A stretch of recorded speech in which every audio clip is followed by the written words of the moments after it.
Hi hello छोड़ो, हरे कृष्णा बोलो। ये देवरानी और ये जेठानी। हमारी वीडियो आपको पसंद आए तो लाइक, सब्सक्राइब एंड शेयर।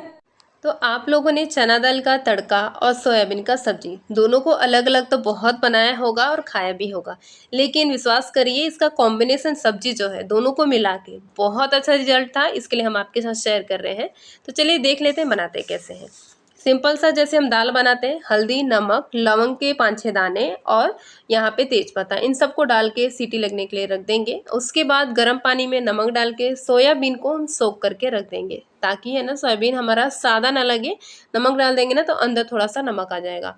इन सबको अच्छे से मिक्स करके ढक के हम कुछ देर के लिए छोड़ देंगे, 10 मिनट के लिए, ताकि बहुत अच्छे से ये सोक हो जाए। 10 मिनट के बाद हम सोयाबीन को गरम तेल में फ्राई करेंगे। तेल और कढ़ाई बहुत अच्छे से गर्म होना चाहिए, तभी हम उसमें सोयाबीन को डालेंगे। और सोयाबीन डाल के ना तुरंत चलाया नहीं जाता है, वरना चिपकने लगता है और टूटने पूरा कढ़ाई में लग जाएगा। आप कभी भी सोयाबीन फ्राई करें तो उसको डाल के थोड़ी देर छोड़ दें, उसके बाद ही चलाएं। तो चलिए हमारा सोयाबीन फ्राई हो चुका है। उसके बाद हम सरसों का तेल लेंगे और उसमें जीरा का तड़का लगाएंगे। और उसके बाद हम क्या करेंगे, प्याज को बहुत ही रफली चॉप किया हमने और उसको ऐड कर देंगे। प्याज थोड़ा ज़्यादा लेना, तब तो ही अच्छा टेस्ट आएगा इसका। 4-5 प्याज हमने लिया हुआ है, आपको जितना बनाना होगा उस हिसाब से आप ले लीजिएगा। यहाँ पे हमने इतना सारा प्याज लिया हुआ है और इसको अब अच्छे से हम फ्राई करेंगे। अब देखिए प्याज का कलर थोड़ा सा चेंज हो गया है, हल्का लाल हो गया है।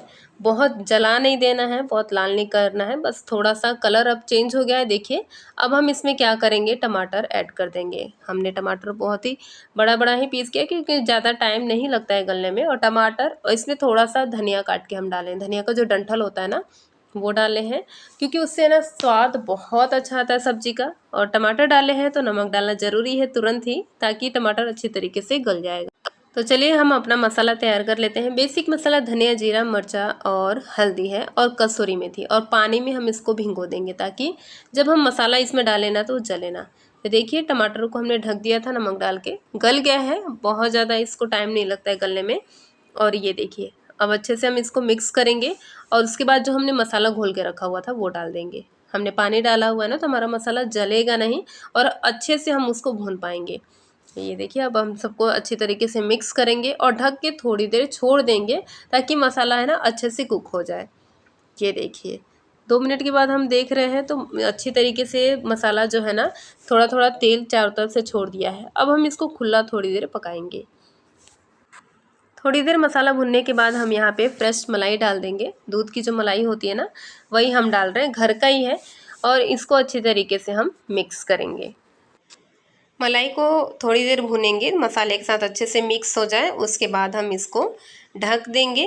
ढक के 2 मिनट इसको पकाएंगे, ताकि मसाले के साथ अच्छे से भून जाए। तो ये देखिए तब तक हमारा जो चना दाल है वो भी हो चुका है।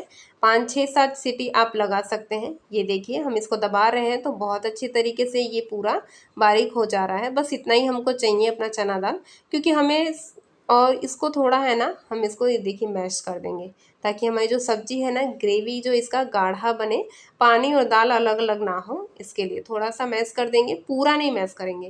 ये देखिए तब तक हमारा मसाला भी भुन चुका है। थोड़ी देर और पका लेंगे अच्छे तरीके से। और आपको हमारी रेसिपी अगर पसंद आती है तो please like, subscribe and share ज़रूर करिए। और अपना प्यारा सा कमेंट करके ज़रूर बताइएगा कि हमारी रेसिपी आपको कैसी लगती है। तो चलिए मसाले को थोड़ा सा लो फ्लेम पे ढक के रख देते हैं। और उसके बाद ये जो सोयाबीन है ना हम इसको 2-2 पीस में कट कर रहे हैं। देखिए 2 पीस में कट कर लेंगे ना तो खाने में आसानी रहता है। तो देखिए जो मसाला है अच्छी तरीके से भुन चुका है, और वो इससे पता चलता है कि तेल चारों तरफ से छोड़ दिया है। तो तेल चारों तरफ से छोड़ दिया है, अच्छे से मसाला भुन चुका है। तो अब हम इसमें ऐड कर देंगे सोयाबीन जो हमने कट करके रखा हुआ था। इससे क्या होता है मसाले के साथ भुनने में ना, कि इसका जो पूरा फ्लेवर है ना मसाले का वो सोयाबीन में आ जाता है। उसका सोयाबीन का स्वाद सादा नहीं लगता है, क्यों नहीं तो ऐसा अगर नहीं करेंगे ना तो बहुत ही गंदा टेस्ट आता है उसमें, अगर मसाला और नमक ना घुसा हो तो। उसके बाद हम इसको ढक के 2 मिनट छोड़ देंगे, ताकि अच्छे से फ्लेवर आ जाए। तो ये देखिए बहुत अच्छे तरीके से पूरा फ्लेवर आ चुका है। अब हमको क्या करना है कि जो चना दाल हम बना के रखे थे उसको हम इसमें मिक्स कर देंगे। बस बहुत आसान है इसे बनाना। इन सबको अच्छे से मिक्स करके अब इसको हम क्या करेंगे, ढक देंगे। ढक के इसको 10 मिनट खोलने के लिए छोड़ देंगे। और ये देखिए 10 मिनट के बाद हमारी सब्ज़ी बिल्कुल रेडी है। ढकने के बाद अब इसको ज़्यादा टाइम नहीं लगेगा और सब्ज़ी रेडी है। तो अब हम इसमें धनिया पत्ता ऐड कर देंगे। धनिया पत्ता तो सब्ज़ी की जान होती है, सच में इससे टेस्ट बहुत अच्छा आता है। तो धनिया पत्ता अगर हो तो ज़रूर डालें। उसके बाद इसको ढक दें। सब्ज़ी कभी भी बन जाती है तो उसको खुला नहीं छोड़ते हैं, वरना ना उसका स्मेल ख़त्म हो जाता है। तो ये देखिए अब हम इसको आपको सर्व करके दिखा देते हैं। कितनी टेस्टी लग रही है, देख के ही पता चलता होगा कि कितना टेस्टी लगता होगा। तो आप इसे अपने घर में ज़रूर बनाइए, खाइए और अपना एक्सपीरियंस हमारे साथ शेयर करिए।